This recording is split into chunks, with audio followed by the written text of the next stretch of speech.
we're looking through this glass down at the conservation area where they you know, treat everything really nicely. Oh, okay. Oh, Thanks. thank you. And there was a video with a conservationist talking through the process. And I'm like, I know that girl. And Rachel's like, what? She's like, and I was like, somebody from Knitting World. I'm like, you know her too. And she's like, no, I don't know her. And I'm like, and I thought it was Helena, who Yeah, went to work yeah. who had been she was a yarn crawl guide, wasn't she? I think so, Yeah. yeah. And then she went to John Arbin. And Rachel's like, you're right. It does look like her, but it's not. And I'm like, no. I'm like, I'm sure this is somebody I know. And I'm like, maybe it's Hannah from Knit Night in Woolwich. Like, it was weird. Anyway, I happened to see her the following week, like 2 days later. And I was like, do you work at the V&A? And she's like, yeah. And I'm like, are you a conservationist? She's like, yeah. I'm like, are you on this video? And she's like, yeah. She's laughing. No. Yeah. And I was like, okay, that was you. And I'm like, I saw you, but then I wasn't sure if it was somebody else. And honestly, like, when you just see somebody out of context, because she's like, the last time I'd seen her was at Worldwide Stitch and Public Day, and she was Well, it's like bumping into she's their you. finance person at the Woolwich and Plumstead WI, right? Like, But this is the nature of the fibre world. yeah. This is knitters, crochet. We're everywhere. We do all sorts of things. We are leisure. We are leisure. It's so funny, but so true. Yeah. This is where you go to Toronto on the other side of like The a Atlantic. very large bit of water, right? Like it's a long way away. It's like a really long way away. And then you bump into like 5 people you know. Yeah, who else did you bump into in Toronto?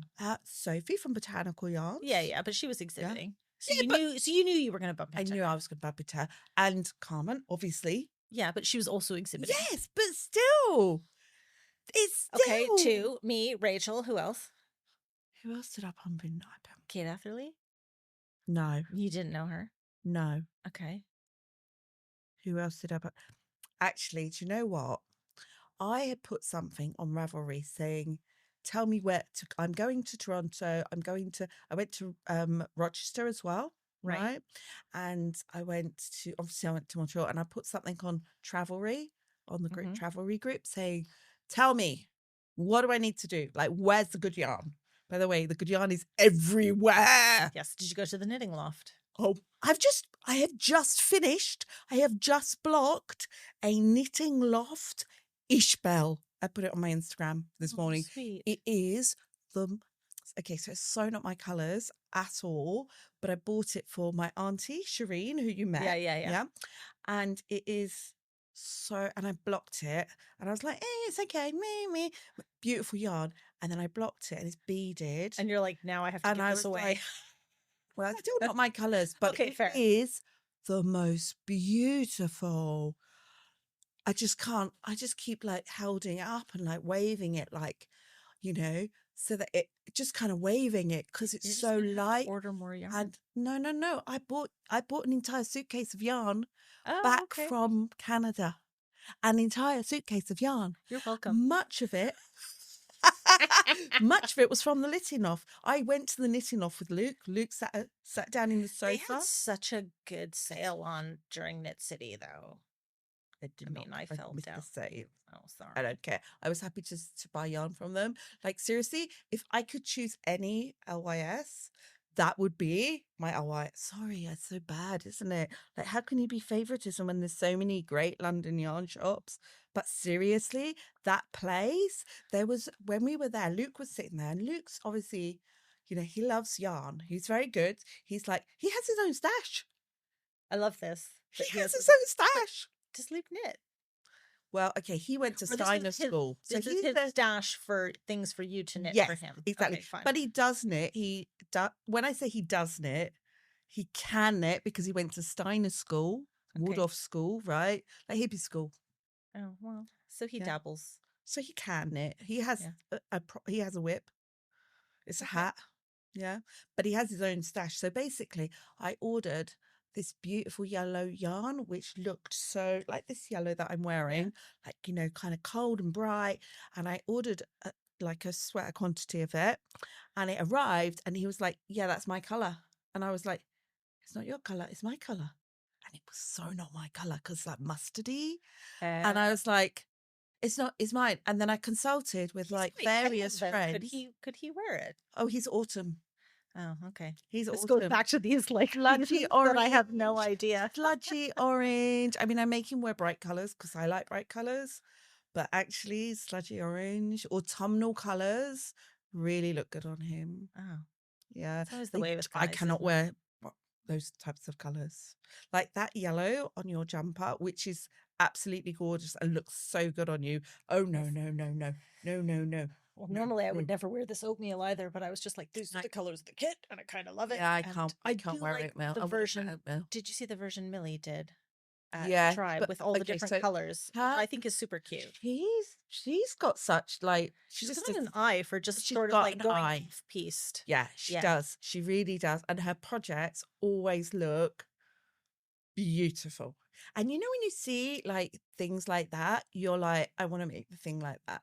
Okay, so your love which note. is how she gets people doing her cows, right? Yeah, Because she has yeah, a of lot of course, cows, because she's yeah, and I think people feel permission, like they've been given permission to play and whatever, or that it's not so scary when they have the guidance for going off piste like that. Because I think absolutely. a lot of people want to go off piste and they're like, no, no, no, no. Yeah. And like then then there's people like me who are just like, I'm just going to knit the kit because this is the way it came, and Well, but I mean, like, so when I first started knitting, right, like I would literally buy the yarn in the pattern yep, and like in that color as well.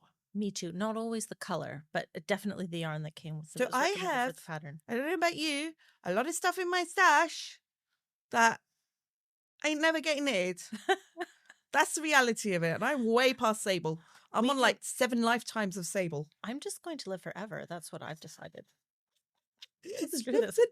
So that I can knit my entire stash. But do you think, like, then you think, right, if I'm at Sable, then do I like to need prioritize things before I die? Like, what do I need to knit? Maybe. I was knitting some horse yarn the other day, and I was like, shouldn't I be knitting with like that knitting loft stuff? For example, by the Well, way, I've see, got some really nice. I do have some nice things from the knitting loft. there you go. Well, It is so I amazing mean, that something place. to think about, because you and I are getting closer to this Mm. age. But I knew a girl in Toronto whose name I will not say. Um, I We're won't even keeping use it her a Ravelry secret. handle. But she had a spreadsheet for her stash. And I remember her telling me this story about how she'd met with her financial planner and he wanted to know about like what she had put away for her retirement. And she showed him this spreadsheet, which basically she had the value of all the yarn that she'd been buying over the years and supporting a number of like local yarn shops. And it was in the tens of thousands of dollars. And she was like, this is my retirement plan. And he's like, what the hell is this? And it was basically like a rider, an additional rider for her and her home insurance in case anything happened because the value of it was so high. And she'd had to sort of produce receipts and all this stuff.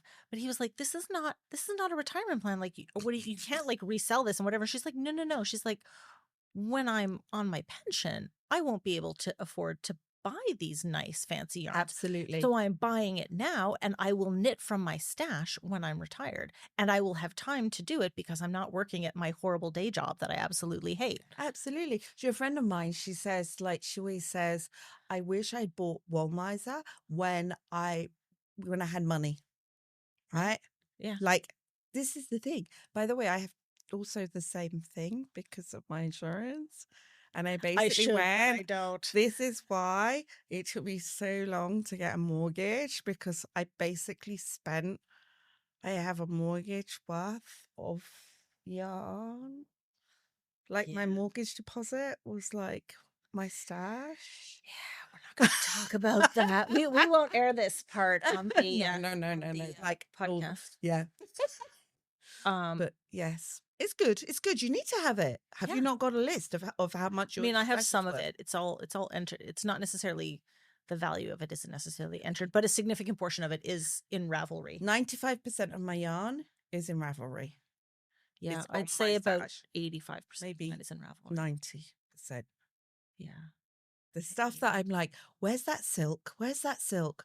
And then I'm looking for it because I haven't looked for it in my real stash. I'm looking for it on, you know. And I'm like, I can't find it. And it's because I haven't recorded it and then I can never find it. Yeah. See, and this is why you need to meet my friend Laura. She's a total project manager, and she's the same thing. She's got all her stash cataloged. And She's the one who she got me write down started. the location. Yeah, well, so she's the one who got me started cataloging my stash, and hers is cataloged, but she lives in a small flat, and so she doesn't have room for everything. So some of her stuff is in her storage unit. No. And so she has it all organized by like, this is which bin this is in, and a lot of her stuff is all like pre-planned in terms of what it's going to be, and like, so she's got the pattern with it, and like, I know she is Oh my, like, you should okay. have seen her spreadsheet when we went to Rhinebeck. Like, she sort of had like the A, B, and C list of like, and the order in which we needed to visit exhibitors, because I mean, like, Okay, we all bowed down to her. Rhinebeck is on my bucket list. There we go. Okay, well, we'll talk about bucket lists. You know, we should get started. We should start. We should get started. Okay. You're in charge. You're in charge. I am in charge. So I'm like, whoosh, I'm cracking the Okay. whip. Okay. Because I also need to record a tiny little ad. Adam, don't let me forget. I have to record a tiny ad for to put in the middle of the podcast. Okay. Okay. Great. We're still recording, so that's fine, right? Yeah, cool. Okay. Do we feel good? We feel Yes. ready? Yes. Closer. Absolutely. Okay. Right. Oh no, Ozzy Okay. Osbourne has died. Oh, really? Yeah, it just popped up on my. Oh, Okay. no way. Aw, sad. He was only 76. Yes, but that man did not eat avocado and quinoa. His body was not a It's his like- body was not a I'm not being temple. funny. There was no body temple there. He was worshipping at some other temple from like the yoga people, Fair right? enough. Okay. Yeah. So frankly, he did good. Okay, it's all right. But you know, it's like when they're the same age as your parents, it's a bit. Actually, I think my parents are a little bit older than that now. Okay. All right. let's get started. We got all the wriggles out and all that stuff. Okay. Yeah. Okay. Hello, and welcome to the Make Joy podcast, where we chat about yarn and knitting, travel and textiles, and basically whatever else makes me happy. I'm your host, Alison Thistlewood, but you might know me as Champagne and Kiviot or Make Joy London on Instagram. I'm a self-professed yarn lover, passionate about knitting and making, and have been so lucky while living here in the UK to turn that passion into a job. First working as a sales agent for big yarn and craft brands, then as a marketing consultant to designers, yarn shops, to creating, organizing, and running yarn events, workshops, and festivals, and even working as a tour manager for a craft-focused travel company. On each episode, I go where my curiosity takes me, and in this first series of the podcast, you can expect that to be an eclectic mix of conversations with my friends and colleagues from the yarn and craft world. This is Series 1, Episode 5, Smiles and Sunshine with Salina Jane Art. And on this episode of the podcast, I'm joined by Salina Jane, a British artist of Indo-Caribbean descent. Salina explores themes of identity, culture, and heritage in her work, which also includes illustration, printmaking, and teaching. A natural storyteller, Salina's illustrations capture her life in London, her passions, and her hobbies, which just happen to include knitting and crochet and spinning too. Salina was one of the very first volunteers of the first ever Great London Yarn Crawl, way back in the day, and she's also been an exhibitor at Make Joy where her cards and illustrations were snapped up as the perfect gifts for makers. Welcome, Salina. Thank you. I'm so excited to be here, Alison. I'm so excited. Thank you that for you're here. having me. Such an honor. Yay, thank you for being here. I know you said you were going to squee earlier, so Yeah. like, do you need to get anything out of your system? Sorry, everybody. But, you know, it is exciting. Who doesn't get really excited about anything to do? Knitting and crochet and yarn and fibre. It's like maybe you've stashed some yarn behind the cushions. Maybe.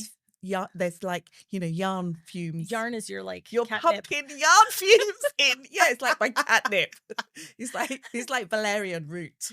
Yeah, I don't know. Maybe it's just my jumper smells extra shoopy because it got wet in the rain coming to the podcast studio. Maybe. Yeah. No, it's great to have you on. And, you know, I feel like people say to me, they're like, Alison, you know, you're so positive and excited about yarn and all these things that you do. And I'm like, And have you met Salina? Like, really? Do you know? I mean, he is so joyful. I was talking to some friends the other day. We were talking about politics, and then someone said pink yarn, pink yarn, and then we all just started talking about pink yarn, and we were like, "Oh, I feel so much better afterwards. I Right? feel And better that's now." better than talking about politics for Oh, sure. pink yarn Pink is yarn or politics? Mm. pink yarn. Like it lifts the spirits. Then you just need to like have a little squish, a little Yeah. smell. Or wrap yourself in it like this gorgeous pink shawl that you're wearing Yeah, today. it's a Beautiful. beautiful shawl. Lace And weight, beaded too. beaded. It's got a lot of beading on. This was actually a gift. Nice. I didn't knit it You have myself. good friends. I didn't knit this I jumper I'm wearing myself either. So it's good to have knitting friends, isn't it? It's amazing to have knitting friends. I have so many shawls from knitting. Do you know, I don't have that many shawls I knit myself. I have so many shawls because I used to do every year. I did a yarn swap, Right. but also actually this wasn't even from a yarn swap. And also, I used to take part in a charity yarn auction thing Yeah. back in the day at my OIS at Knit London, long time ago, and I still have shawls from then. I have Yeah. like hundreds of shawls, Yeah. I kind of a went, lot of shawls. well, I was getting to that point and I had a lot of shawls and then I kind of went off knitting them. I'm like, how many shawls can I wear? Wow, wow, So, then I got into other things. yeah. I mean, I, yeah. I love that you've derailed me already. Because Are you ready? I do have a series of questions sort of to gently guide our conversation. Okay. But it has been fun setting up these podcast interviews and sort of thinking back about how I've met people. So like I was like, oh my God, yes, you were a volunteer on the yarn crawl. Yeah. And sort of I've been loving making these reconnections in the yarn world. I feel like there seems to be a natural kind of ebb and flow to makers and how we move in and out of each other's lives. And there's kind of I don't know if you find this, but there just seems to be a natural way that people pop up when you need them. Yeah, And I think so. right. And so I guess that's why I always begin by asking, what is your background and how did you begin your own knitting and making journey? Because you're not just a knitter, like you are a maker as well. I'm and an an artist. illustrator. You're an artist. I'm You an are like a artist. true maker. I'm an artist. And so, like, as a maker, I've always been a maker, like from the time I picked up a crayon. I've always drawn, I've always made things. Always, always. I haven't always been a knitter. Okay. Yeah. But I remember like one of my first like projects I made was a Boy George applique cushion. Nice. It was the cover of Colour by Numbers on a cushion with like plaited, like you know, like actual hair that kind of plaits that moved Okay. and Out of ribbons yarn, and maybe? No. yeah, out of Oh, yarn, okay. out of yarn. Good, as And opposed to then hair. like I embroidered his ring on his it was a Oh whole my thing. God, I I was love like, that. yeah, there you go. It was a long time ago. So you said you weren't always a knitter. How did you start knitting? Okay. Did you start as a crocheter? So my mum Yeah. was a knitter and crocheter, right? And Okay. she still is, but she has a lot of cat blankets now. But she's and she still knits and crochets, but she was a knitter and she would knit things for me. I remember asking her to knit me a jumper and I was like, black mohair. I was a teenager. Uh-huh. And she Were was you in your like, goth phase? she was, yeah, basically. I was like, I only wear black. I want a black mohair cropped jumper, like, Basically, let me pick the most horrible yarn for my mother to knit with. basically. And she was like, no. And I was like, that's what I want. So she was like adamant, good on her. So she made it in purple for me. And I still have it. Do you still wear it? have it. And I still wear it. Good girl. It's very tight, but I still wear it. Yeah, It still fits. that'll just block right Still out. fits. Just block It it a still little fits. bigger, right? It's amazing. But I never, I remember saying to my mum as a knitter, why didn't you teach me how to knit? And she was like, you did not want to learn. And she wasn't wrong. I didn't want to learn. So basically, I worked like all of my life, most of my life in Soho, like sort of a Soho, around Soho. And I used to go into Liberties all the time. And I remember the moment, right? I'm standing in Liberties And I was like, like sort of scrunching this woolly hat, and it was a chunky knit woolly beanie, like stripes, Yeah. with like a pom pom on it. Right? Seriously, you can whip one up in 2 hours. Was this one of these Wool in the Gang kits, or was it No, a no, it was Rowan? a knit finished Oh, project. It was a okay. it wasn't. I didn't go in the haberdashery section. Oh, I okay. was in like the This was accessory probably some section. like 400 quid hat or It something. was £156. Okay. And you were like, And did I you buy was the like, hat, or you were like, no, I no, can't. I couldn't I'm afford going up to the I'm going up to the £156. third floor to like find the wool now. Basically, yeah. I went, I can do this. Sure, I can do this. So I bought that book, Stitch and Bitch handbook, and I taught myself to knit. It's a great book. It's the best book. I still have it. It's like literally falling apart. I Mhm. love that book. It's so amazing. Good resource. And I learned to crochet from the Happy Hooker later Yeah. on from her other book.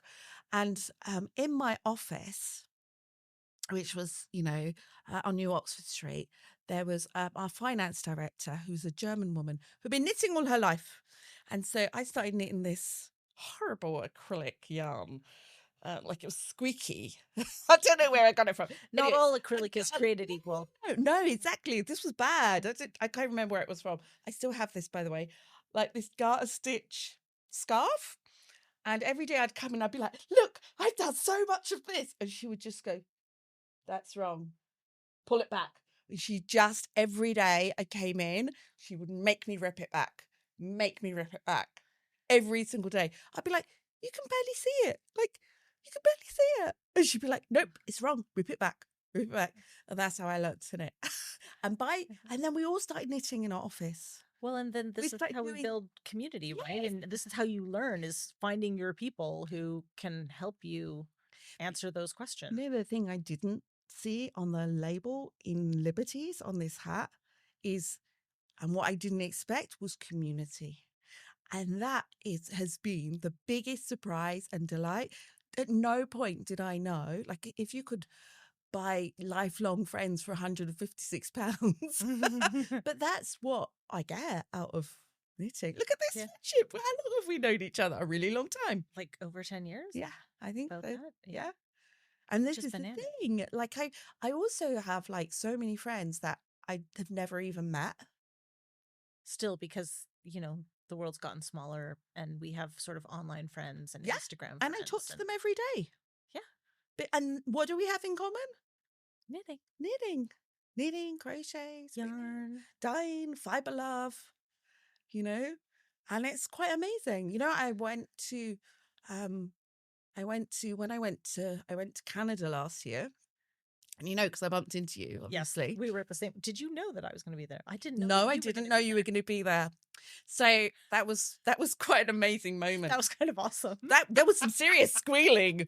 We're walking through Knit City, Toronto. This 100 yarn. Oh, it was amazing yarn festival of all 100 vendors in all the world. All the yarn festivals in the world.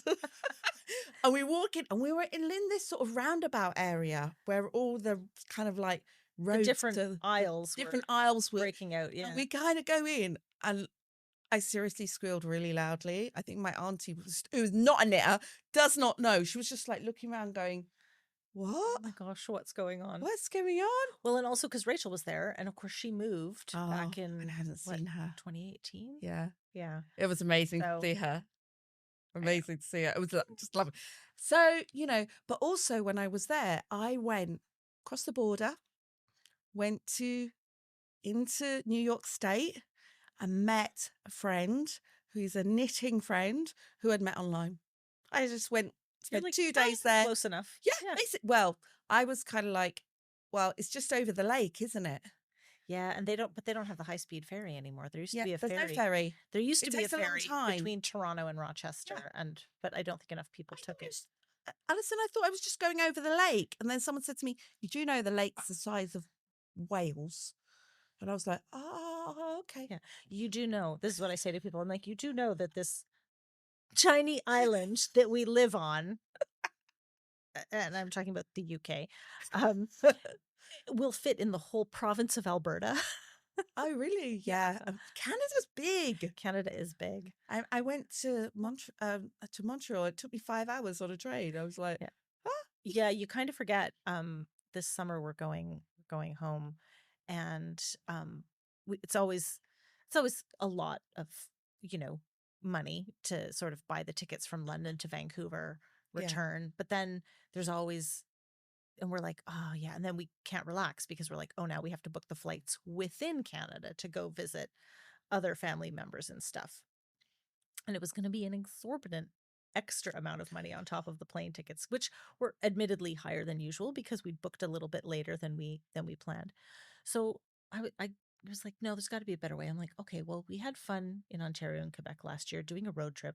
We're just going to hire a car, and oh, it's summer, and the nice. driving will be better, and we'll do a little road trip, little Canadian road trip. This will be great, rite of passage for Harry and all this stuff. And renting a car is significantly cheaper, but the day we have to drive back so we're going from Vancouver and then to the Okanagan Valley and then Oh, to wow. Calgary, and then from Calgary we'll have to drive back to Vancouver to be able to drop off the car and fly home. And my mom's like, "Oh, well, what day are you leaving?" And she's like, "You're going to need 2 days to drive to Vancouver from Calgary." And I'm like, I hadn't actually factored that in. It's But a big country. I'm like, it's fine. You can drive from Calgary to Vancouver in a day. Yeah. It's a long day, but you can do it in a But day. you know the good thing about the train, We don't have the train in Western Canada, really. Not from don't you? Calgary. Well, y- from Edmonton to Vancouver. Okay. But yeah, it's I also it's do also like train travels. it's really kind of bougie and Yeah. expensive and long, and you're going through the mountains. And I mean, it's a bucket list thing, but it's sort of like Norwegians not doing the Hurtigruten, right? Okay. Yeah. Because Canadians don't necessarily take the Rocky Mountaineer. Do you know what Yeah. I mean? Fair enough. Fair enough. But I'd like to someday. One day. On the One day. list. One On the day. list.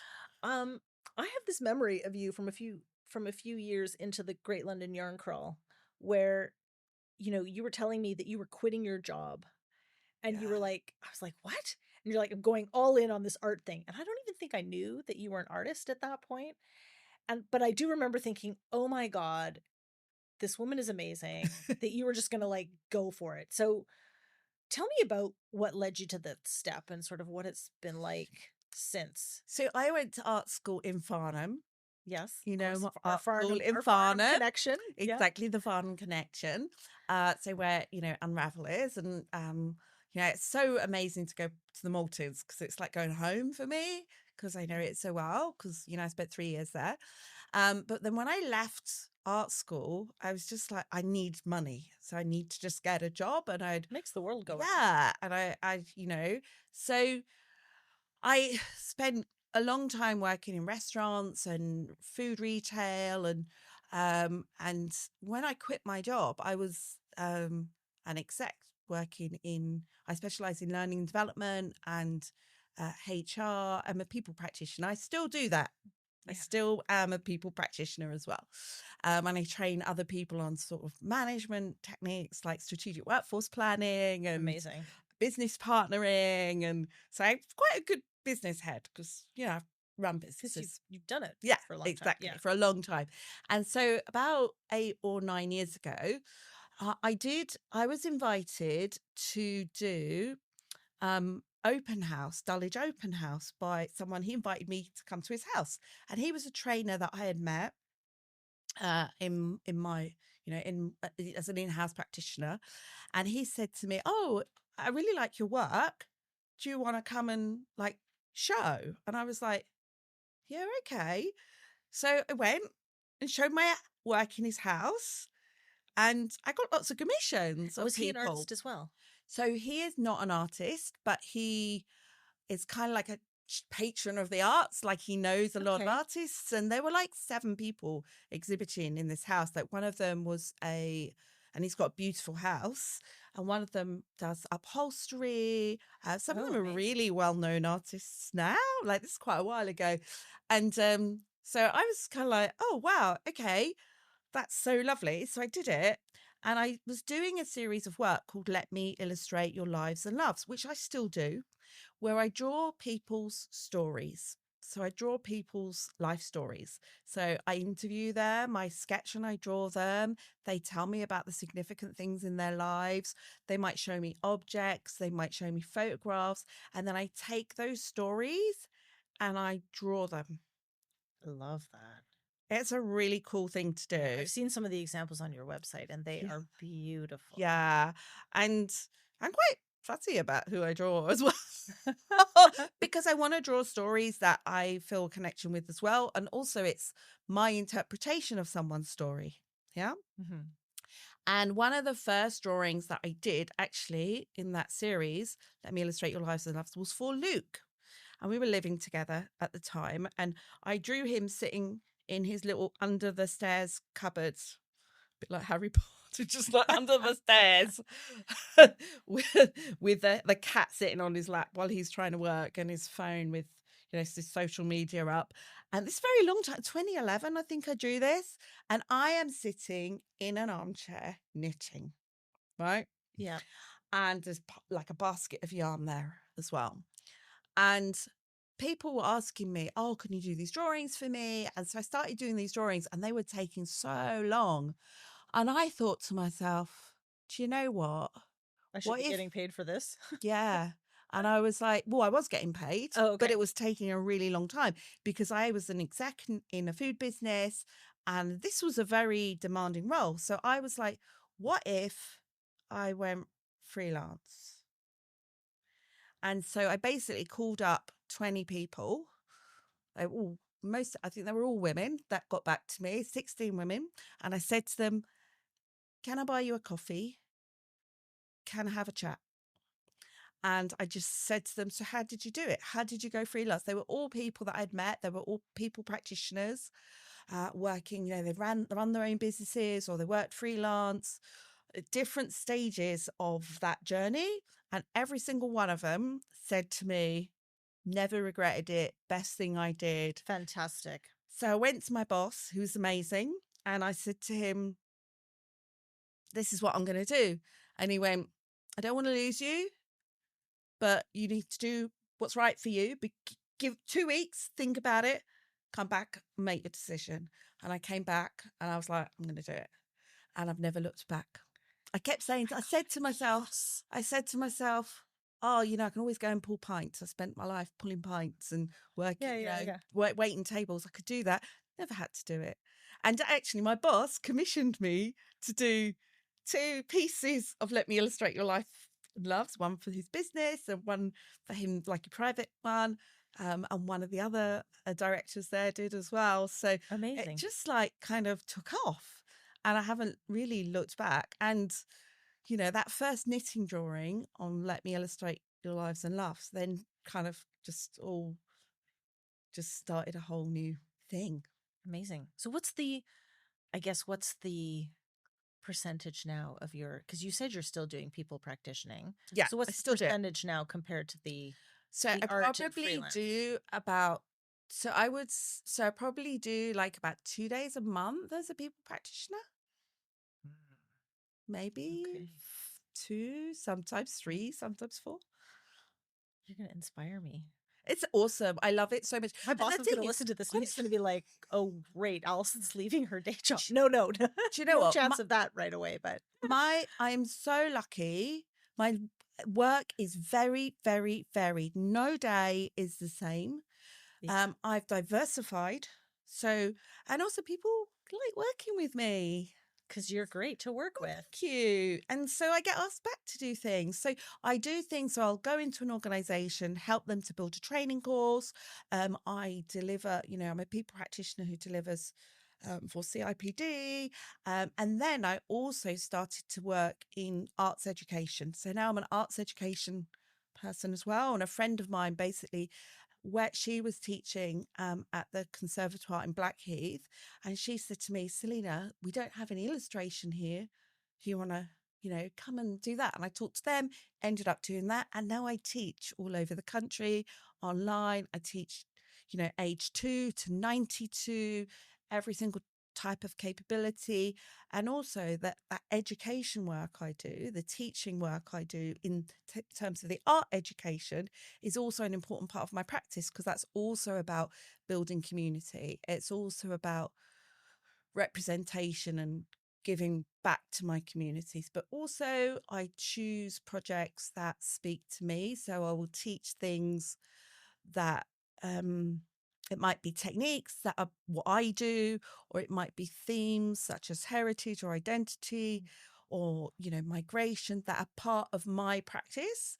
And so I'm always learning from the people that I work with, and also a lot of my art students have also been knitters or crocheters or spinners or dyers. So you're teaching them all kinds of different things. Yeah, and I learn from them as well. It's just it's so rich. I have a very rich, I'm living the dream. You are living the dream.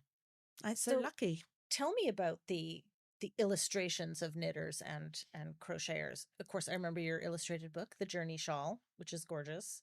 Um, did the knitting and crochet illustrations start from that, or like I'm struggling to remember, or did it start No. from these? This is your life. So before I did Let Me Illustrate Your Lives and Loves, which Luke, my husband, wrote, great collaboration, so lovely. We have another project coming. I'll tell you about that later. I'm hoping if I say it on here, then it will happen. Then we'll remember. It's like a commitment. So basically, We'll hold you accountable. Yes, hold me accountable. So basically, I started drawing, because I did that drawing in that Let Me Illustrate Your Lives drawing of me knitting. Then I started drawing like my story in a way. So I did a drawing of me like on my sofa, like in my armchair, knitting with my, it's quite inspired by I Knit London. I did a drawing of Loop back when it was at Cross Street. I just started to draw my little world. So I did. There was I bought a spinning wheel, right, from a friend, from her. It was her husband's spinning wheel, and her husband passed away, and he had like taught so many people on this wheel. It's painted. It's actually painted. Lovely. It's really beautiful. And he's taught people all over the country. I'm sure people would recognize my wheel. And she sold me this wheel, but she lives in Cumberland, right? So another friend picked up this wheel, right?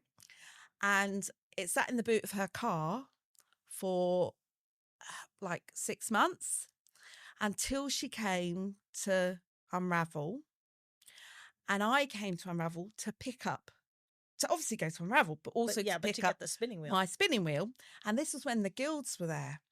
And so one of the ladies in the guild gave me a little spinning lesson on my wheel at Unravel. Perfect. And that's kind of, so I drew myself at Unravel on this spinning wheel.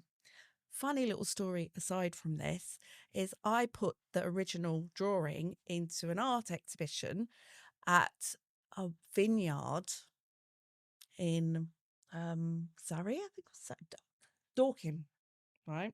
Okay. So it's in this gallery at this art exhibition, and someone bought it. Now I always like to know who's bought my work, but they didn't take a name, and I was like, oh, I wonder who bought it. And also it was a self-portrait of me on the spinning wheel, my first spinning wheel. Anyway, someone bought this picture, and what happened is the husband of a friend of mine had bought this picture for his wife, right? Who knows me. So he took it home to her, and she's like, that's beautiful, but that wheel, that's Bob's wheel. And so she sent the picture, the original picture, to this other friend who had owned the wheel. Wow. That's crazy. This all happened over like a period of years, by the way. Yeah, but still, small world. Isn't that crazy? Right? Brilliant. I love that. Well, I just remember, seeing your drawings and the book and, those little vignettes that you have on like your cards and stuff, and thinking, oh my gosh, like people would love these at Make Joy. And, when we go to a yarn festival, it doesn't always have to be about yarn or whatever. And there's all these other bits and bobs and whatnot. But I was just like, Salina, you need to get out there. Like there just needs to be more of your stuff. And then of course, once I was doing, because I think Make Joy happened not long. I'd already been working on it, but then I got my job at Unravel, so I sort of finished that show and then was working at the Maltings and programming Unravel, and it was like, great. I'm like, you should come be part of this show, You know right? what? It was really, when you phoned me up, I was like, what? Like, I don't think I'd have even thought of doing it. I remember having a conversation with you. I was standing in that shopping centre by Shepherd's Bush, the big shopping centre. Oh, The business I was working with had a yeah. shop there, so I used to go there quite a Westfield. lot. Westfield, right? No yarn shops there. I mean, it wasn't, No. But you're around the corner from Gold Hockey Road, which has great fabrics. So fabric. It's true. It's true. So I remember having a conversation with you, and I was like, "What? This doesn't make like." It just kind of didn't really compute. And look what's happened now. Do you know how many designs I have? Like designs, like images of it, like I mean, a I lot, I was a looking at some lot. stuff on your Maybe website. like 80. I'm like, oh, I haven't seen this one, and oh, I haven't seen I that know. one, and I'm like, There's a lot. I feel like There's a just you lot. and I have to have a whole conversation because like you could wallpaper my home office with Yeah, the illustrations of stuff, and there is a I lot. kind of want to. There's a lot, and I have more planned. Good. I actually have plans for you too, but we'll talk about that over a cocktail once You we know, finish I have recording to this. say, like, the thing is, it goes back to what I was saying before. The one thing, it isn't about, is it even about the knitting, right? The knitting's the thing, but it is about the community. And you know what? I'm going a little story. So yesterday, um, I went to a funeral of a knitting friend, and she was a young knitting friend. She was a lot younger than me, and she was just an amazing, fierce, awesome, wonderful woman, who loved to knit. And I spoke to her mum at the funeral, and her mum said, "You know that blanket you made her, which we had all made in our local knitting group. We all made squares, and we put them together." She said that was on her bed, like that was what she, that It was with her. was with her. And How and lovely. that was from years ago that we'd made that. And like, I just think, I know it might sound like a cliche, and this is what the journey shawl's about, but this is what all of the knitting about. I've just finished making a really beautiful Ishbel for my auntie in Toronto. And like, I really truly believe that with every time when you're making something for someone, whatever it is that you're making for someone, with every stitch, there's some love in that stitch. Like Hmm. when you're making something for someone, Good vibes, good vibes, there's happy wishes, happy like wishes, joy, the everything. environment that you're in at the time. I mean, that's what tension's about, isn't it? That's what your gauge is about. It's like the environment you're in.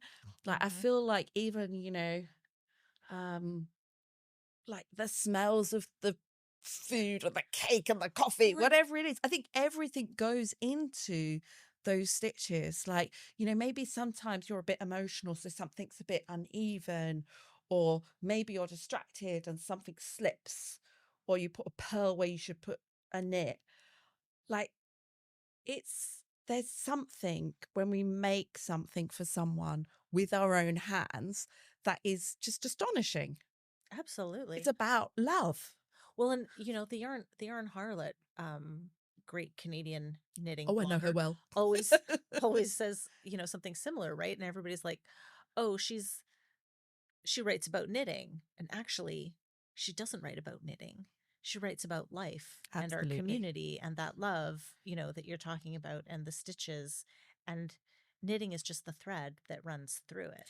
And that's what I draw. Well, that's what I hope I draw. Not every single, sometimes the drawing is, I love to draw hands making. Like, Mhm.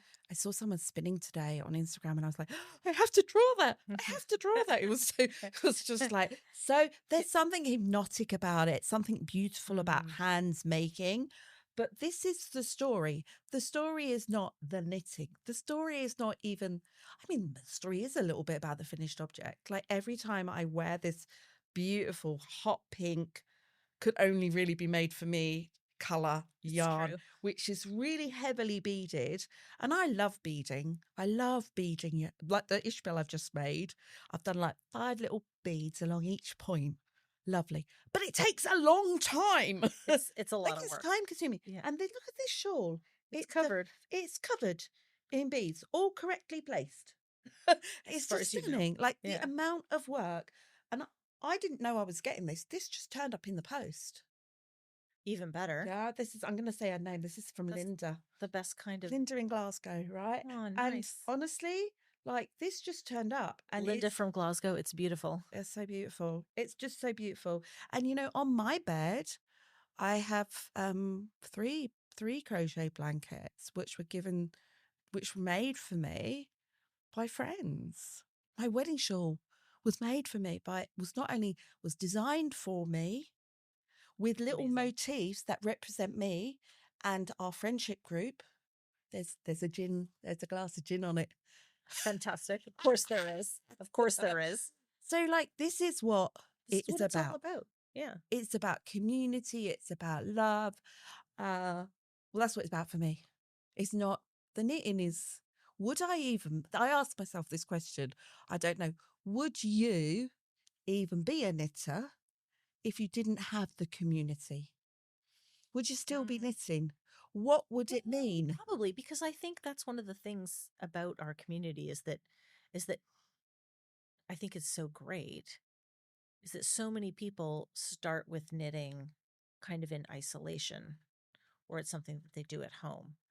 And it's only I think when they have an opportunity to meet another knitter, whether it's at a knit group or a yarn show or seeing other people do stuff on Instagram, that there's that, or in a wool shop, that there's that venturing out and going, oh, there's there's more of a world out here than just me sat at home on my sofa and knitting by myself and creating something, which there's nothing wrong with that either. And I think lots I of us like do that that. And too. and we also like that, but also recognizing that there's, you know, I think a richness that comes from knowing other makers.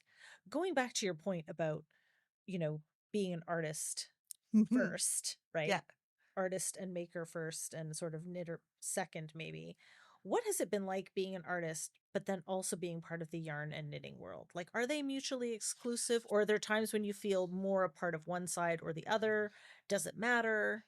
Everything I do is, oh, this is going to sound really pretentious, but like I feel like lots of things that I do are an act of art, like an act of creating, because it's not nothing, I don't think that's nothing. pretentious. I feel like that's very true to you. Yeah, okay, good. That I like. Thank you. Okay. Thank you for that validation. You're That's very on good. brand. Very good. Yes. But I do feel like everything is part of the art, right? So like everything is connected. So I always say like the knitting is not my job. The art is my job. The drawing, the knitting is my job. Like it's work. Mhm. But it's you can't But it I'm still brings you freelance. joy. Well, absolutely. Everything I do is connected, right? So I draw about my life and about the things that I care about and are interested in. I draw about other people's lives, usually because those lives are lives that I'm interested in, and I'm a visual storyteller. I love to draw stories. I love to draw untold stories, Mhm. or stories from voices that we don't normally hear. That's very important to me. Um, and so everything's connected. Yeah. Everything. I can't put things in the thing I kind of like, I don't like to teach knitting really. Like I have done it, Yeah. but I'm not a knitting teacher, right? I feel like that's also like a very particular skill. Like I have Absolutely. taught people to knit, but like would I do it for a living? Probably not. No. And I have done classes for like yarn stuff for kids and things like that. I'm doing a project at the moment in Thurrock where like we're creating it's a 3-year creative project which is bringing people together through creativity. And um, we are using embroidery and knitting and needle skills. So I am Mm. teaching as part of that. But I wouldn't, I'm not an expert. But what I am is an enabler and and a really good teacher.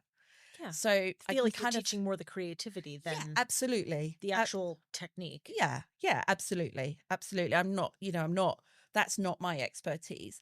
But I can't divide anything. Even like, I'm a people practitioner, so I work in the corporate world, but I still bring that into it.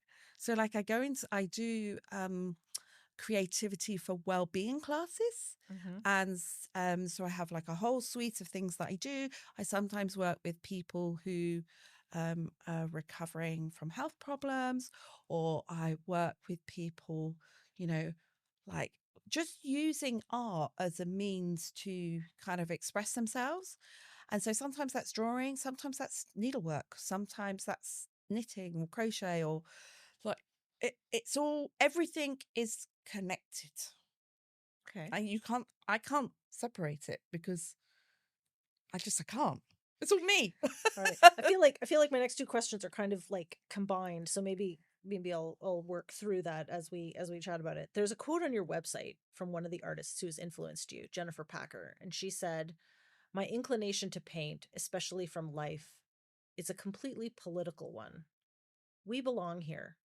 We deserve to be seen and acknowledged in real time. We deserve to be heard and imagined with shameless generosity and accuracy." And I was like, I know. wow, what a good quote. So can you share why and how that's influenced you so greatly? And then I guess it's sort of like the second part to that question, like we've been talking about inspiration and passion, and I think it's sort of obvious where it comes from. It's sort of from everywhere. But where does it come from if there's a part where we haven't talked about yet? And like, do you have a favorite theme that you come back to, besides the Hmm. obvious one of like textiles and Yeah, hobbies, yeah. right? So in terms of Jennifer Packer's work is astonishing, and she had a major exhibition at Serpentine. I think it was 21. And I think the thing is, growing up, right, and for like 40 years, I studied art. I went to art school. I've always been interested in art. Um, is that I don't, there weren't people that looked like me, right? There wasn't. There weren't teachers who were also artists that looked like me. So yeah, I had art teachers, teachers that can't, but I didn't at art school actually. Mm. Um, you know, and so for me, I think, you know, my there are lots of artists that are much more political than me, but like for me, I want to show representation in my artwork, and that is within my knitting work. So I'm really like conscious of who I am that I'm drawing. So I draw a Hmm. lot of myself, but I draw my friends who are makers as well. Um, and I think it's important to do that.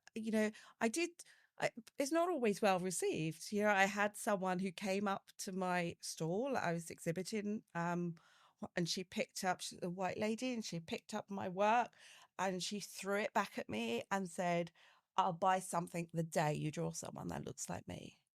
Oh, excuse me. How rude. That better not have happened at my show. Did it?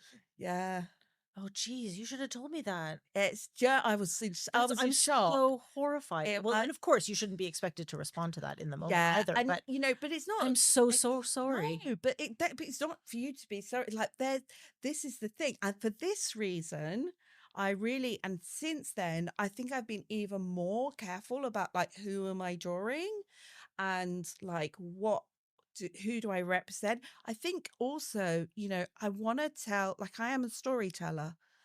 I'm not necessarily even telling so sometimes I'm telling my stories, but I'm really interested in telling other people's stories as well. Yeah. I'm I've seen interested. you draw all kinds of people, so I'm just kind of like gobsmacked that she would have that Oh, but reaction. people, who knows? People feel really self entitled, don't they? Yeah, I mean, so you don't always get good, like 99.9% of the time, people are wonderful, but there's but they're not always wonderful. Yeah. And I do, we we there are there's not enough stories out there telling everybody's stories. Yeah. And that's what I want to do with my artwork, is tell other people's stories. And there are lots of other people doing that, and there's more and more people doing that. But it's important. It's Yeah. important to do that. I did this project. It was such a wonderful, wonderful project. It was very much kind of like my style of artwork. And it was a project called Sharing Our Lives. And there were many, many, many people involved in this. And I basically drew migration stories from 50 people all on this. It's Oh, one and a wow. half meters by 3 meters. Um, Okay. drawing for this project, and it was all done from oral histories, from people talking about like um uh, either I'd interviewed them and drawn them, or oral historians had collected their stories, and I listened to their stories over and over and over again, and I drew them a bit like it was Yeah. let me illustrate your lives and love style of Hmm. drawings. And that's what I love to do. I love to tell stories. So when I'm drawing my knitting stories, I'm kind of looking for, what are the funny stories that we have in the knitting world? Why do people like? I'm just looking for something that's interesting, that tells something about our kookiness, because all those people that don't knit, they don't know They don't about get this. it. They don't get it. But it's a whole world of amazingness and wonderfulness and support, and Yeah. like this whole kind of world. And it's a very diverse world. And it has, it needs to be seen like that. I agree. I agree. I think that's really why your art has always resonated with me, is because of that storytelling. Thank you. Yeah, and it's just sort of those little nuggets. Like, I mean, you came and drew at the Worldwide Stitch and Public Day event that we had at Woolwich Works. Um, when was it? Last month, June. Was it only last month? I know. It was Oh, June that was so 14th, good. yeah. So, And I just remember, like, and you were writing down some of the like quotes and things, like as the, Q&A happened and discussion after Dr. Mia had done her talk about sort of, you know, knitting and calm and mental health, and just how it can be part of that practice of self-care. And I can't remember it now off the top of my head, but there was just, you'd written down some of the things that people said and that yeah. resonated with other members of the audience. And I was going back and looking at the drawings afterwards, and people in my office were looking at them as well, and they were like looking at the quotes and going, oh my god, like, knitters really say that, or is Yes. that what it's like? And you It know tells a story. It absolutely. tells a story. That was so lovely. You know what? I have really bad I actually, it's a very close venue for me from my house, but that day the transport was terrible, and I Sometimes it arrived. happens. Oh, seriously, it took me 2 hours. What's normally a half an hour journey. And I got there and I was cold, right? By cold, I mean I hadn't warmed up. So like those first drawings are so clunky, and they do warm up a little bit later on. But that was beautiful. And also a lot of people there that I knew. And I think this is the other thing. Yvonne was there, and I've known Yvonne since like one of our first oldest knitting friends. And I'm always Amazing. meeting her in different places. And she's just such a wonderful woman. And people just And it was like beautiful pop up. drawing Yeah. her. It was so beautiful drawing her. It was just such a delight. And she loves, you know what? Everything she does, she knitted me the really most beautiful, like one, those, that little triangle shawl thing that's like the Sophie shawl. It wasn't a Sophie shawl, but it was a similar one, the West Okay. Knits one, right? And she knitted one for me. I love it so much. I love it I so mean, much. I quite And like a she, skinny little bandana shawl. yeah, Yeah, it's really right. nice. I made a Sophie shawl, but because you have to really. Yeah, I did, and then out of some I don't cashmere like from it. Stash, and the Oh, moths is it got it. nice? Is it nice? It's very nice. We're Yeah. like, now I have to like repair it because the moths got it. Oh, you're kidding me. No, and I was like, I I'd don't cry. even last You a have year. moths? How much is your stash worth? I mean, I'm sorry, babes. We live in London. There are moths friggin' everywhere. Listen, They are you need legion. those sticky pad things. Yeah, I got some of those. Do you Oh, remember that? do you know what the thing is, though? Somebody in my knit group told me about this. You can order these teeny tiny little wasps Yes, off you the can. internet, and Yes, then you can. the wasps go The and eat wasp all eats the the moth. moth larva, Yeah. which is like bananas to me. So I ordered some, and then I didn't put them out right away, and I think they all died. You So I have to killed the like, wasps. I know I have to order more wasps. I mean, they all die anyway after there's nothing I use for them to sticky eat. pads. But I did have some for like one summer, but I use sticky pads and they're all gone. I've got nothing. So I've just jinxed it now. No, touch I've wood, just jinxed. touch wood, not Touch the wood. coffee table. Touch wood. So the other thing I think is quite interesting and comes back to like how everything is connected is that I'm a food grower, right? So Yes, I grow you food. have a big allotment. I don't have a normal allotment. It's not.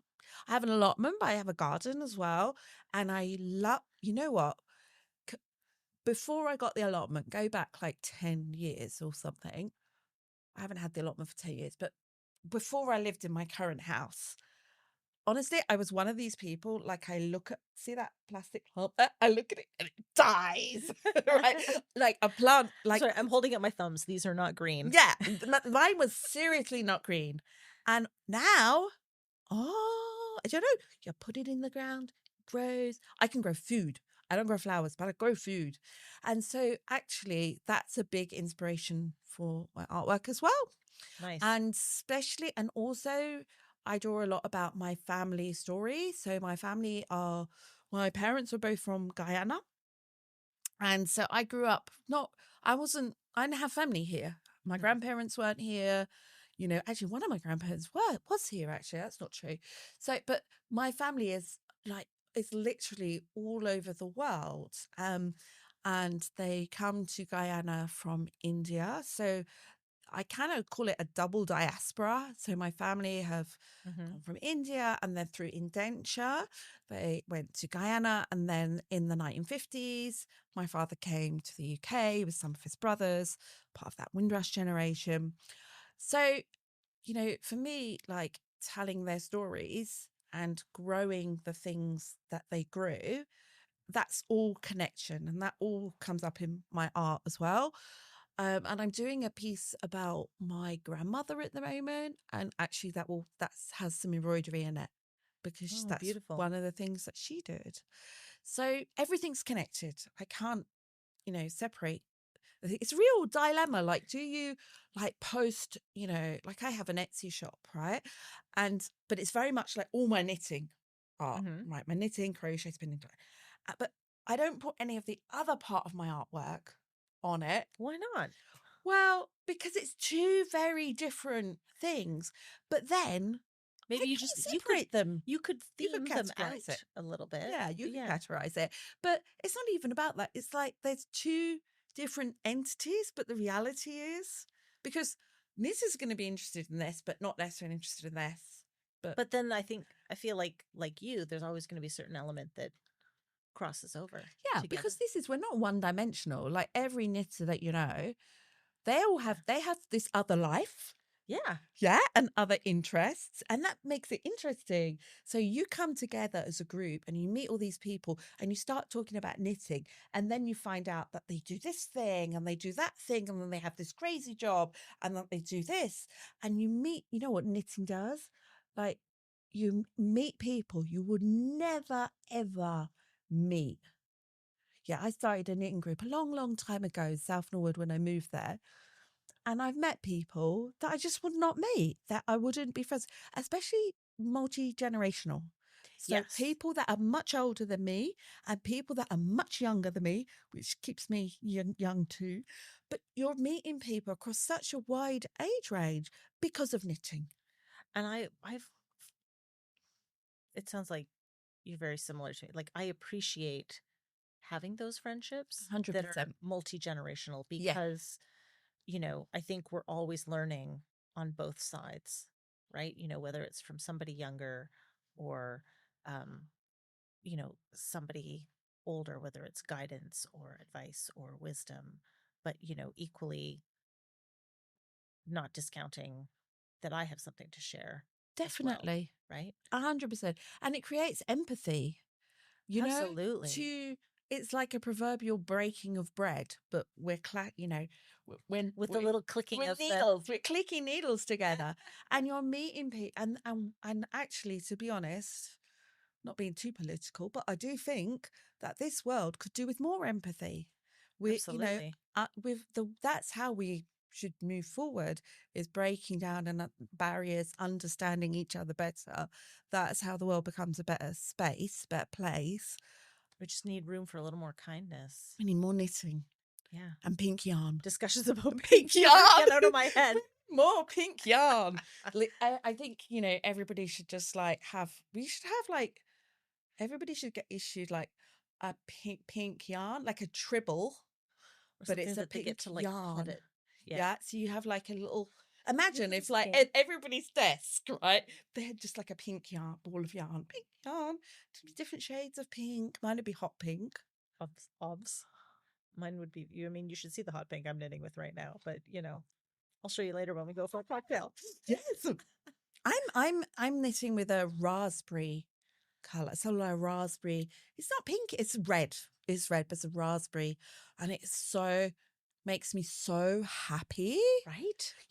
Like when I see like colors, I find it really hard to knit with colors that are not my colors. Like I I find believe it that. really hard. I find that hard too. Like if I have to knit like something like brown, Why would you knit do you anything know brown? what? I Do you know never. what? Yeah, No. brown is so wrong. Okay. Why brown when you could knit pink? Right. Well, I call this episode Smiles and Sunshine because that's how I feel every time I see you and every time I get Oh, to talk to you. And you have such a joy and a zest for life, and it's infectious. So, how do you make that joy in your own life? I mean, it sounds like you're just living the dream anyway. Or, like, what are the things that bring you the most see, joy? as a people practitioner, right, there's like a system called insights, right, which kind of have you ever heard of insights? No. Right, so basically you kind of like shows the type of person you are, and I am sunshine yellow. I feel like you're going to have to do this for me, like Sunshine. over drinks. Yes, okay. Am I sunshine yellow? I mean, I could be. I feel like think you could are be. sunshine yellow. I think we're all a little bit of all of the categories, depending on who. But I'm definitely sunshine yellow. Do you know what look? Life is short, Yep. so yeah, it's gotta be good. I'm a real grab the opportunities, have fun. Like I'm also very lucky, hey? I'm Yeah. very lucky, right? I draw the stories of my grandparents, my parents, my grandparents, my great grandparents, my great great grandparents. I imagine what my great great grandparents went through. They had hard lives. My family come from poverty. Yeah. Yeah. They were agricultural laborers. My grandmother, who was, embroidered for a living, she also cooked. She did lots of different jobs. She had 10 children. Oh my God. Yeah. Quite relatively short space of time, Frank. Makes me cross my legs when she, Yeah. And that is, so like, I'm how lucky to be able to live the life I live. I feel very fortunate, Yeah. um, There's a real to have attitude of choice. gratitude. Yes, an attitude of gratitude. I love that. Oh, yeah. Yeah. I think, we should have an attitude of gratitude these days to be able, when we look at what's happening around the world. I'm very fortunate, and as part of that, I think comes a responsibility to spread some joy, to be kind to other people, to make a difference to other people's lives in whatever way you can, No? I agree. Yeah, 100%. Also while knitting. Also while knitting. Okay, so we're almost at the end of our conversation, but I want to ask, what's next for you? So maybe not just this year, but in the next few years. What haven't you done yet, either as an artist or a Oh, maker or just for yourself? Like, what is next on your bucket okay. list? So, I mean, you've talked about another project, but okay. but you So, don't have to. You don't have to share details about that. right. So Luke and I are going to do another book. Luke, you need to write the book so I can do the drawings, right? So we've got a plan. Got a plan. It's going to happen. I honestly feel like, what have I got to do apart from like my, sable stash? Really, it's just make work. That's just what I want to do. I just want to, tell the stories. I do have to stick my father-in-law's loppy. It's just I love that looking you've at, like broken this down to like small projects. well, seriously, I mean, it's staring at me from the corner now. It's like Oh, it's going tick tock, autumn's coming, autumn's coming. It's just looking at me. It's just like, I have steeked Lopi before. I will like sit by your side if that would be helpful. hold my hand. I will hold your hand. It's gonna be okay. It's gonna be okay. I mean, that stuff like just holds itself, just like it's Velcro. Listen, if it makes you feel better, I steeked a zippered cardi that I made for my brother out of Lopi. And I And still ran it through the sewing machine because that made me feel better. okay. Although, actually, I think with Lopi, just do the crochet reinforcement and it'll be fun. So I've got to I've got to put a zip in it, but I'm kind of like, don't my sewing machine is actually in the attic, and I kind of don't really want to get it down at the moment. But I think so. Kind of like, can I just hand do it? You could you could crochet reinforce it. Yeah, Yeah, there you go. See, yeah, yeah. I okay. can help you So with that if you want. okay. I'm calling you. Um. So yeah, I mean, I'm lucky. Also, I have great people. Yeah, I have Luke. Luke is, I mean, he I makes mean, your everything hubby's a cutie possible. patootie. He is a cutie patootie. Anyone that's met me at yarn festival has met Luke Yeah, because pretty he's the much. one, He's joined at your basically. hip. Yeah, he's joined me. But also, he does all the work. He does all the unloading. He does the setting up. He does all the selling while I stand at the front and basically Chat with everybody. chat with everybody. Like, he makes that possible. So he makes it possible for me to chat with everybody. But what he also does, I don't know if you've ever seen this, which is hilarious. He'll be like, Selena, you're standing in front of the stall. No one can see. Can you move away? Like, he's always basically like getting Like, to move. just stand to the side of the Stand, stand. excuse me, would you mind standing to the side? Yeah. And I'm like, okay, yes, boss. But honestly, I haven't used the sum up machine. I don't know how long. He just does it all. I know. I It's know. really great. And he wrote. Yeah, I didn't write that book. He wrote the book. I get all the credit. You Yeah, know. no, I mean, you put his name on it. I mean, if anybody chooses to look. Also, do you know what? Like, he is the best enabler, or should I say the worst? So we're like, if you go to a yarn like store with him, he's like going around picking up yarns, right? Like, he's literally like picking up yarns and going, hey, like, this would look really good with you. Like, this make a nice jumper. Oh my Oh, God, you my should have some husband of would this. never do that in a wool Oh shop. no, he really like he took. I remember like back in the day, right? So when I met Luke, I was a knitter. Do you know that I knit him a hat within 3 months of like meeting him? It was all my hats that I made, like all my knitting that I made was with Manos. I loved Manos. Like, I didn't know any other yarn at It's a that good point. yarn. It was great yarn. Right? It was the only yarn I knew. So I knit him this camo like coloured hat. Like, it took me a long time then because I was quite a new knitter. And he went to New York. He like got it before he went to New York, and he didn't even make it off the plane. He left it on the plane. No. I know. He's really lucky to be my husband after that. Absolutely. I'm surprised you still knit anything for him, quite frankly. Do you know, I think it took me like 10, 15 years Mm. before I knit him a jumper. I feel your pain. Jordan and Harry lost a hat that Harry had that I'd knit out of a skein and a bit because I needed extra to finish it. Hand dyed Tanis Fiber Arts. Uh, Like, it was probably like 30 uh, Canadian dollars for this bloody skein of uh, yarn. And it was one of those long hats with like the dinosaur tail with the little spikies. ooh, And that's so cute. somewhere out and about with the buggy, they I think they left it on the TTC on the tube in Toronto You somewhere. made some other kid happy.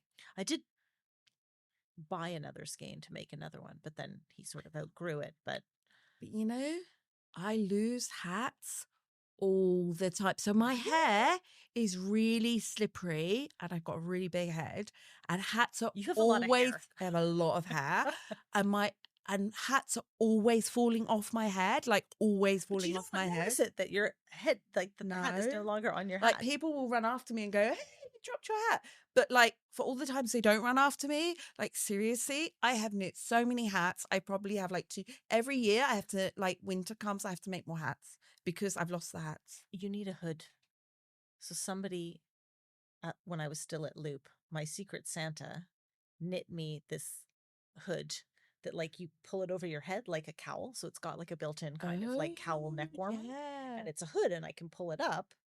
And then the neck part goes inside my But what jacket happens and to it your stays warm. hair? Well, it's fine. My hair's underneath. No, I don't want my hair underneath. I Well, like my hair out. so it could still be partially out and partially back, or Yeah, like, okay. I can around have the it at the side. front. And then, but Okay. if the hood part falls back, It's it's still still attached to attached your to neck. your neck. Okay. This is what you need. I will send you patterns. Okay. Okay. Okay. Okay. Um, okay. We're almost done, but the penultimate question is sort of the lightning round that I've been doing Okay. with Okay. everybody. So Okay. don't think about All your right. answer. Just answer from your gut as fast as you can. Knitting or crochet? Knitting. Favorite thing to knit? Jumpers. Yes. Yes. Whose patterns do you gravitate towards? Isolde, Stephen West, Isabel Kramer. Oh, okay. I like these answers. Who do you credit for your drive and ambition? Me? Oh my god, I love that answer. Oh my god, you just shouted that into the microphone too, by the way. I'm so sorry. Worst knitting mistake. Oh, I bought this yarn, which was really, really expensive. So I bought this yarn, it was really expensive. It was from like these goats that these people had fed themselves. And there was this jumper there that was like, basically, I bought the pattern and the yarn, and then I knit it, and it was the worst pattern ever. And I went back to them, and they were like, "Oh, you could just block." I couldn't even buy any more yarn because it was anyway. It was terrible, and I just like it's still sitting there, scrunched up in a ball. Horrible experience. And it's just the most beautiful, beautiful, beautiful yarn in soft, different coloured soft pinks. Anyway, I'm not bitter or anything. You can tell. Maybe it needs to be unraveled and reknit as It something. needs to It be. needs to be reincarnated It as does, something it else. does, because beautiful yarn, but the pattern was like, and I know, like, basically, I don't knit patterns unless at least a lot of people have knit them, because I knit for a long. I wouldn't say I'm an advanced knitter. I'm an okay knitter. I would say that you are based on the things that I've seen you knit, and also because in my experience going on a lot of knitting tours and talking to people at shows and hosting workshops and that kind of thing, people undersell themselves in terms of how experienced they are. Maybe. I think they do. But when I knit that thing, it, it was just Don't wasn't. you want to enjoy the wool again? It's still in timeout. It's still on timeout, and it's Okay. been on timeout for Like probably 6 about a years. decade. Oh, okay, Well, maybe okay. about 6 years, maybe. I'm gonna have to look it up. It's a really long time, Okay. but it's beautiful yarn. And anyway, yeah, Frog or fudge? I don't mind either. I'm a process knitter. Yeah. As long as you get to knit, then you're just As long as happy. I get to knit. Actually, if you frog it, then yay, more knitting. If you fudge it, I like dropping stitches of cable and lace down really, really far and then picking it up again. I know there's something really satisfying Oh, about knowing how to do that. that's how you learn. Absolutely. So cool. So I'm like frog, all of the things. Okay. Frog, fix, and fudge. Oh, I forgot about fix. What's your desert island yarn? Okay. If it's cold, it has to be oh my gosh. New Lanark. I know you can't get it anymore, but I have a lot of it in stash in Blossom. You know that pink heathery shade? Honestly, I have a lot of that in stash, and I'm so happy I've got a lot of it in stash. I am Can't gutted. believe they're not producing yarn If anymore. it's Have you ever been to New Lanark? No. Is it really very good? cool. It's very cool. I love that yarn. It's honestly Junko's patterns in that yarn. Oh my gosh. Okay, It's really so that's nice. like if it's cold. What if it's So, warm? then basically I'd have to have like a lace weight sparkly. Actually, at the Knitting Loft, they have a really beautiful sparkly. Uh, yeah, I like things that shine. I like You're a sparkles. bit of a magpie. I am a total magpie. I like pink glitter with glitter. That's why I like beads. I like beads Yeah, yeah. because they're shiny. You are a magpie. And I like stellina. Yes, Do you like stellina? I do like Salina. Stellina is very, very, very, it makes me happy. I may have bought a significant amount of yarn from the Knitting Loft with stellina in. Very nice. As opposed to like just buying the like Stelina separately and carrying it along with I something have else. that too. Yeah. I've Okay. never used that, but I do have a fair amount of that instead. It's everything's a work in progress. The stash is a work Lots in of whips. progress. See, that should be a question on the lightning round. How many whips do you have? Currently at the moment about 6, but that's okay. We have different projects for different times. I have my commuter project. I'm making an ED for my commuter project. Okay. Like then I'm just about to do the West Knit stock summer sock knit along, mystery knit along. Crazy socks. Crazy socks. How many colors are there? 5. Oh no, I can't. No. Why? I don't know, because socks, I'm not a huge sock knitter. I just want to like go round and round and round. You And know what? also I have no patience to knit the leg, so I just knit little ankle biter socks. And I won't even rib them. I just like Oh, they're you the just ones sit that the like little. roll down. Yeah, I but do it's like the great for Rose City summer. rollers. Yeah. Well, the thing is about I like toe up, 2 at a time, 1 needle, Yeah. and his socks are Bananas. well, they're bananas, but they're also cuffed down. I don't like knitting cuffed down. But a friend of mine bought me the pattern, and I'm going to knit it with You're her. gonna And push the also, boat out and try yeah, something and new. also, come on, like it's 4 clues, but like it's not like knitting shawls. Like you can, it will be done in. Well, you hope It's so, 20, because it's I've seen 25, the it's 20 clues. I've watched people in my knit group knit his socks. his shawls, and like Oh, those those were some big I've clues. knit a lot of, I've knit 3 of those shawls. What's something no one knows about you? Oh, oh, oh. Oh, my first happiest uh uh like fiber outfit was a crochet bikini. Nice. I loved my crochet bikini. I used to go down, bearing in mind, been to English Seaside, Yeah, English Seaside, in my crochet bikini. you're a Yeah, brave woman. loved my crochet bikini.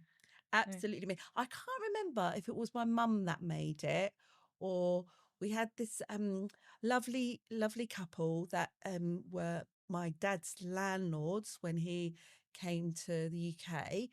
And like they were really close family friends. We used to call her mum and like she knitted doll toys like clothing for all my dolls. That's so amazing. Oh, And she taught nice. my mum how to knit and crochet, right? So I can't remember if she made it or if my mum made it. But anyway, I was a kid. Right. I don't think I'd do a crochet bikini Yeah, now. no. I think those days are over. Well, they're definitely over for me. Favorite knit? What, like favorite project? Yeah. Oh, that's so hard. Okay, so there's this beret, right? It's called the limestone beret, and I've made it so many times. Because clearly no hats stay on your head and you keep losing it. Yes, that's part. Sorry. And it's knit in New Lanark. The original pattern's in New Lanark, right? Okay. At Arroway, I think. And it's just the cutest. It's my favourite hat. I am going to have to re-knit myself one again this year because guess what? You lost it again? I lost it Boo. and I love it. And I always make it in cherry red. So like I've made it so many times and not in the same yarn, in the same colour because I keep losing it. I'm going to go down a needle size next time. Yeah, maybe. Maybe 2. Put some elastic through the ribbing. Yeah, maybe. So, It stays on a little bit but better. also I do like the ED. So this is what I'm wearing today. It's I beautiful. love ED. I think it's such a great pattern. And I also like you. I like to go round and round and round and round. I like a pair of vanilla socks because round and round and round and round. And I love Love Note and I love Ranunculus Can I have 5? Did I just say Sure, 5? that Yeah. works. I haven't knit ranunculus. I'd like to. But you and I were like twinning with our love Yes. notes. Oh, well, I made my love note because I saw your love note. Well, I mean, it's And great. basically almost the same colour. Do you know, I was in this shop, right? I know it's quick fire rap, but I've got to tell you the story. So I was in this shop in the middle of nowhere in Somerset, and I was wearing my ranunculus. And this woman, she was shopping with her kid, and she just looked at me and pointed and went, ranunculus! It was so random because it was the middle of nowhere. Honestly, we were like this co-op in, I don't even know, some village, some like street, wasn't even. And I was like, oh, yeah, it is a ranunculus. And she went, yeah, I've made 4 of them. Knitters are weird. I mean, I was in San Francisco and my friend is showing me around, and I walked past this gal and I was like, Robinia sweater? And she's like, yeah. And I was like, That's in my I said, queue. it looks great. Well, I mean, I've knit it. I think I had it on the needles or was about to have it on the needles. And my friend was like, oh my God. She's like, do you just meet knitters everywhere? And I'm like, well, yes. But one day I was at the school gate and one of the other mums was doing drop off as well. And she just happened to walk by me. I hadn't met her yet. And she's like, nice ish bell beret. And she just kind of like whispered it in my ear as she walked past. It was super creepy, I gotta say. We wear a badge, don't we? Yeah, We it's totally. identifiable. I've made that beret as well. It's I know, such a good beret. But when I have to say, like when I go on my tours and I have to meet knitters in the airport, very easy to spot. It is. It Right? is. People are always wearing something hand knit or whatever. I mean, the most embarrassing tour that I went on though, I was wearing a jumper and everybody's like, "Oh my God, I love your jumper. Like, what pattern is that?" I was like, "It's from the Gap." Right? Like, You wore a what? That's like against the rules. I had to say, when you go to like yarn festivals, I like wear like I'm like I got my socks on, I got my hand knits. I make Luke West hand knit socks. I'm like, you gotta wear all the hand knit stuff. I'm like as much clothing that's hand knit as I can put on or themed around knit. Like, do you know what I mean? yeah. And then people turn up with like a shop bought thing, and I'm like, why? I had so many people ask me for the pattern when I was at Vogue Knitting Live, and I was wearing this jumper from Sarah, and everybody was in love with it. And these two, they have all these like, because it's in the Marriott Times Square, right? And they have all these sort of like sofas sat out in the lobby, and you can just sort of sit and knit. And there was these knitters, and I got to tell you, like New Yorkers, like their knits are amazing. It's Really? like yarn and knitwear porn, like just the fashion and stuff. It's, Oh my you gosh. know, as opposed to like wearing, I don't know, thinking. I mean, I think when I put like a cute cardi on or whatever, Yeah. and I go to a show and I'm like, oh, this is like, I mean, these women are like on a and men are on such a different level, like fashion wise. Anyway, there was these women sitting around on this sofa, and they were like, come here, we want to see your sweater. And I was sort of like wandering over, and they're like, oh my God, it's beaded because there's sequins on the sweater sort of like woven in. And I was like, oh, ladies, do you want to know the secret to like getting sequins in your yarn and knitting? And literally they all leaned forward. And I just looked at them, and they were like, what? I was like, Sarah. And I just kind of like tapped my finger on my nose and pointed at them, and I was like, and I just walked away, like I didn't even look back. And Mic drop. I felt so naughty. That I is do very think, naughty. honestly, I still love that jumper, but it's hotter than the inside of the sun because the majority of it is acrylic. But but it's a really good looking, thick, warm colorwork jumper, and I do think that I might have to, knock together the pattern because so many people have asked me for. So you're going to have to the reverse pattern is. engineer it, but also, right? I think you've knit longer than I have. How have you even got non-knitted things? I don't even own any. Well, sometimes I just, I'm like, I really like that, and I might like snap a photo of it, but I'm like, it's going to take me too long to make it, or the wool is going to cost me 3 times what the jumper No. is. I know No, come on. How much stashes have you got? No. Or I might ditch not. those stuff. No, ditch it. Right. Handmade only. We'll see. All right. Well, the lightning round is clearly over, but Was that my did we do it in lightning time? we did. It was fine. Oh, okay, good. My last question. What do you want your knitting legacy to be? Ooh, that I live long enough to knit all my stash. Okay. Yeah, it'd be like 300. Okay, so what would well, you know what? God, this sounds terrible. Right, I'm gonna say it. I'd like everybody to have a little bit of my artwork in their house. Every knitter in the whole world. Amazing. It could just be a card. Do you know, I've met people who've like just bought a card of mine and then framed it. Yeah. They're like £3. Why not? You heard it here first. Every home. Every home needs one of Selena's knitted cards. Yeah, it like marks you as, you know, a knitter, crocheter, a fiber enthusiast. Or just, you know, an admirer of Or an admirer. hand arts. Yeah. Yeah. Absolutely. Yeah. Selena, thank you so much for Thank agreeing you. to be on the podcast. I mean, like, thank you for bringing your smiles and your sunshine. And it's been an absolute pleasure to just laugh with you for God knows how long, but clearly this is going to be a longer episode. I will include in the show notes where people can find you and all that good stuff. And just really thank you again so much for so much fun. Thank you so much. Thank you. You've been listening to the Make Joy podcast, a place where I chat with my favorite yarn lovers about creativity and things that bring us joy. Thanks for listening, and I look forward to us making some joy together soon. Take care. Oh my God. Did we just talk for like 5 hours?